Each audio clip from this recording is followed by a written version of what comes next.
আসসালামু আলাইকুম।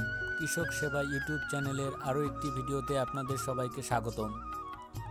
আজকে আপনাদেরকে বলবো কচু গাছের গোড়া পচা কীভাবে ভালো করবেন, কচু গাছকে কীভাবে সুস্থ সবল রাখবেন, কচু গাছকে সবুজ এবং সতেজ রাখা যায় কী কীটনাশক ব্যবহার করে, আজকে আপনাদেরকে সেই ওষুধ সম্পর্কে জানাবো।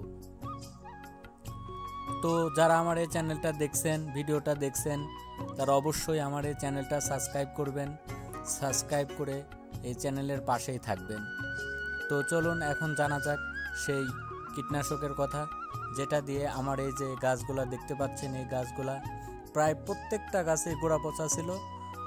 এখন সেই গাছ দেখেন, এই যে গাছগুলা দেখছেন, এগুলো এখন প্রত্যেকটা গাছই সুস্থ সবল এবং সবুজ। আমি যে ওষুধ ব্যবহার করে আমার গাছগুলাকে এতটা সুস্থ সবল এবং সবুজ রেখেছি, আজকে আপনাদেরকে বলবো সেই ওষুধের কথা। তো কথা না বাড়িয়ে চলুন সেই ওষুধ সম্পর্কে বলি। প্রথমে যে ওষুধটা ব্যবহার করেছি সেটা হলো নিউবেন, এসিআই কোম্পানির নিউবেন 77 WP। এটার মূল উপাদান মেটালিক্সেল 8% প্লাস 64% ম্যানকোজেব। এই ওষুধটা এসিআই কোম্পানির। এটা আপনারা প্রতি লিটার পানিতে 3 গ্রাম হারে ব্যবহার করবেন।